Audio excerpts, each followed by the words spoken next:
Kia ora, e te whānau. Ko tēnei tāku wera, wera tua toru, te wharenui.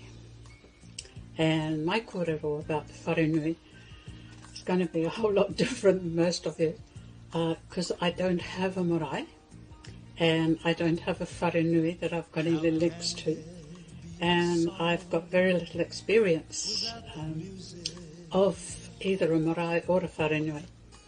So that I'm really on a learning journey about the marae, the protocols of the marae, the wharenui, and the Māori world. So what I thought I would do for this wero is share just a little bit from my learning pathway so far. And I'm including some pictures, only 3, but I've got them off the internet. So I'm hoping that I'm not breaching any copyright by putting them on here. But if anybody thinks I am, I'll take them down. I just thought that they might be good to look at if you want to. Because they refer, they relate to what I'm going to talk about. Anyway, when I first came to New Zealand, quite a long time ago, the Māori culture was really quiet, and I never heard te reo spoken anywhere. And any pictures I saw of marae were always the wharenui. So I thought that the wharenui was the marae. And I think I also thought that maybe sometimes there were some other buildings and probably some land, maybe the urapa and some fences, but I didn't really know. But during those early years here, I also learned that the ancestors of most New Zealand Māori had come here on canoes, and those canoes had come from the Pacific, mainly from Rarotonga. So after I'd been living here for quite a few years, I went to live on Rarotonga, and there I also heard stories of the migration of the canoes. And on Rarotonga there's one of the villages is called Matangia, and there's a little harbour there, and the stories tell of the canoes that left from there. And so I've also put a picture on there of the garden they've created with 7 stones that represent those canoes. And there's a little kōrero underneath the picture, but it talks about the canoes, and the names of them were Takitumu, Tokomaru, Kurahaupo, Aotea, Tainui, Te Arawa, and Mataatua. So those are the 7 canoes that they represent. When I went to a marae on Rarotonga, I got a big surprise, because I still thought that wharenui was the marae. And as this was the same culture, I expected to see a wharenui as the marae. And there were no buildings on the marae. In fact, there were no other buildings, no buildings anywhere on the marae. In some cases there were just a few stones, in others there was a bit more, and more land. But there were no buildings, and I never heard any stories of there ever having been any buildings on the marae. I did type up a little bit from one of the websites online that talks about the marae. So this is a quote. I didn't make this up. This is a quote.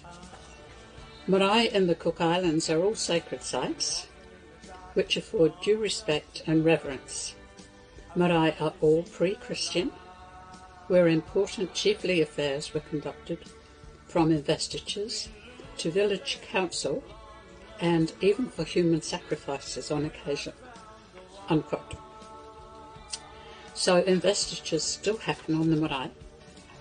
They don't sacrifice any people anymore, thank goodness. And I don't think the village council meet on the marae either. Although sometimes there are some less formal things happen on those marae, but the investitures are very formal and there's a lot of protocol involved. It's incredibly interesting to go there and watch and learn.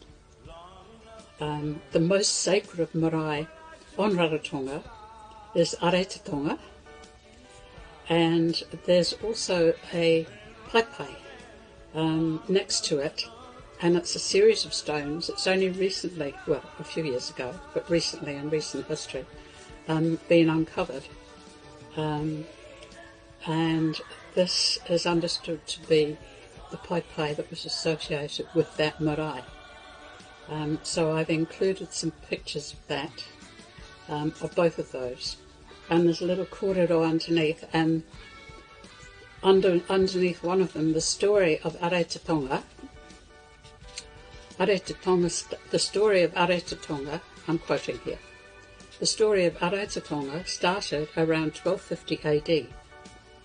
According to local legends, in the open sea, two groups of ocean-going canoes full of settlers looking for new lands.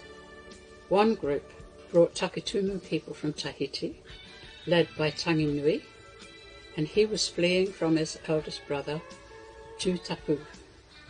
The other canoes brought people from Samoa, led by Karika. So that's relating to the story of Aretetonga.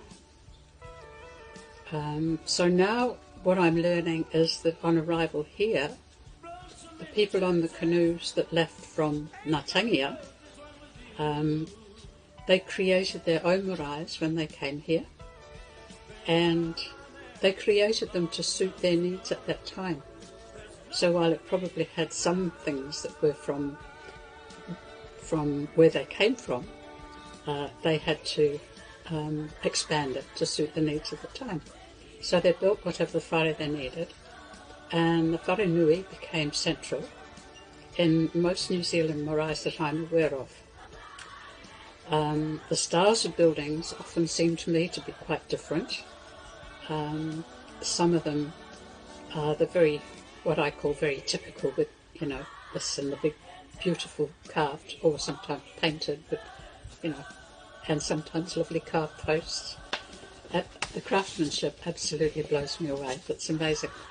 And some of them just look like an ordinary house almost, that is being used as a marae and treated as a marae and has the sacred nature of the marae, but it doesn't look like the ones that I call traditional, which may not be traditional at all, but that's how it appears to me.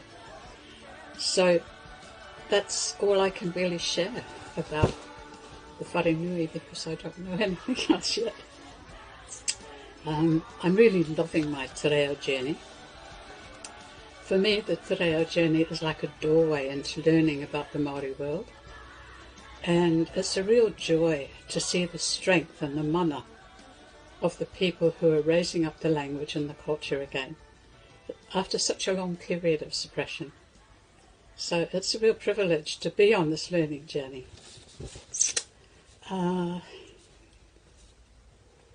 So thank you for welcoming me. And I thought I might just do a little waiata.